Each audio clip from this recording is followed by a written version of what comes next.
रामायण बालकांड की कथा भगवान शिव की बारात में आए नाना प्रकार के प्राणियों की कथा। भगवान शंकर जो दुनिया के सबसे तेजस्वी प्राणी थे, एक दूसरे प्राणी को अपने जीवन का हिस्सा बनाने वाले थे। उनकी शादी में बड़े से बड़े और छोटे से छोटे लोग शामिल हुए।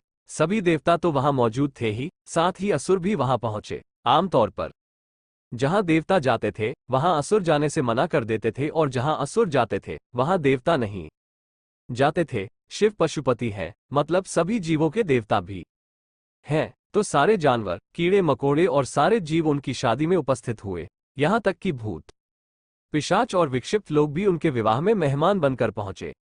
उनकी आपस में बिल्कुल नहीं बनती थी, मगर ये तो शिव का विवाह था, इसलिए उन्होंने अपने सारे झगड़े भुलाकर एक बार एक साथ आने का मन बनाया। शिव पशुपति हैं, मतलब सभी जीवों के देवता भी हैं, तो सारे जानवर, कीड़े मकोड़े और सारे जीव उनकी शादी में उपस्थित हुए। यहां तक कि भूत पिशाच और विक्षिप्त लोग भी उनके विवाह में मेहमान बनकर पहुंचे। यह एक शाही शादी थी, एक राजकुमारी की शादी हो रही थी, इसलिए विवाह समारोह से पहले एक अहम समारोह होना था। एक राजा के लिए उसकी वंशावली सबसे अहम चीज होती है, जो उसके जीवन का गौरव होता है। तो पार्वती की वंशावली का बखान खूब धूमधाम से किया गया। ये कुछ देर तक चलता रहा। आखिरकार जब उन्होंने अपने वंश के गौरव का बखान खत्म किया तो वे उस ओर मुड़े जिधर वर शिव बैठे हुए थे।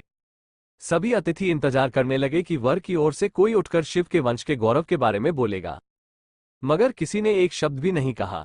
वधू का परिवार ताज्जुब करने लगा, क्या उसके खानदान में कोई ऐसा नहीं है जो खड़े होकर उसके वंश की महानता के बारे में बता सके?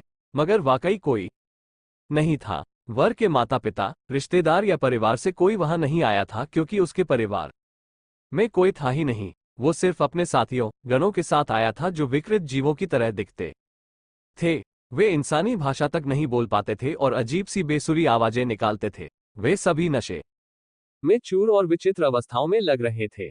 फिर पार्वती के पिता पर्वतराज ने शिव से अनुरोध किया, कृपया अपने वंश के बारे में कुछ बताइए। शिव कहीं शून्य में देखते हुए चुपचाप बैठे रहे। वह न तो दुल्हन की ओर देख रहे थे, न ही शादी को लेकर उनमें कोई उत्साह नजर आ रहा था।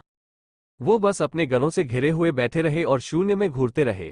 वधू पक्ष के लोग बार बार उनसे ये सवाल पूछते रहे, क्योंकि कोई भी अपनी बेटी की शादी ऐसे आदमी से नहीं करना चाहेगा जिसके वंश का आता पता ना हो। उन्हें जल्दी थी, क्योंकि शादी के लिए शुभ मुहूर्त तेजी से निकला जा रहा था। मगर शिव मौन रहे। समाज के लोग, कुलीन, राजा महाराजा और पंडित बहुत घृणा से शिव की ओर देखने लगे और तुरंत फुसफुसाहट शुरू हो गई। इसका वंश क्या है? ये बोल क्यों नहीं रहा है? हो सकता है कि इसका परिवार किसी नीची जाति का हो और इसे अपने वंश के बारे में बताने में शर्म आ रही हो।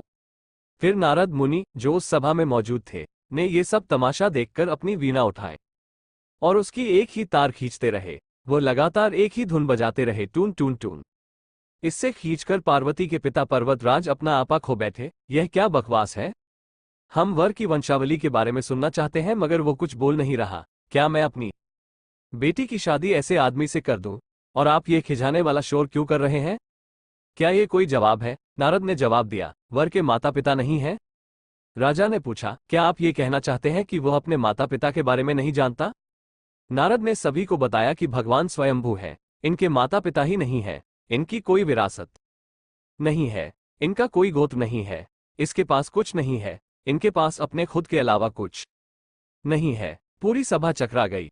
पर्वतराज ने कहा, हम ऐसे लोगों को जानते हैं जो अपने पिता या माता के बारे में नहीं जानते। ऐसी दुर्भाग्यपूर्ण स्थिति हो सकती है, मगर हर कोई किसी न किसी से जन्मा है। ऐसा कैसे हो सकता है कि किसी का कोई पिता या माँ ही ना हो? नारद ने जवाब दिया, क्योंकि यह स्वयंभू है।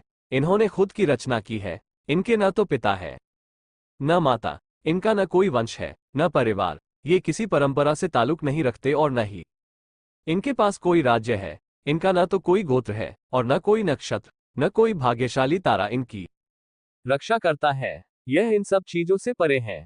यह एक योगी है और इन्होंने सारे अस्तित्व को अपना एक हिस्सा बना लिया है। इनके लिए सिर्फ एक वंश है, ध्वनि। आदि शून्य प्रकृति ने जब अस्तित्व में आए तो अस्तित्व में आने वाली पहली चीज थी ध्वनि। इनकी पहली अभिव्यक्ति एक ध्वनि के रूप में है। ये सबसे पहले एक ध्वनि के रूप में प्रकट हुए। उसके पहले ये कुछ नहीं थे।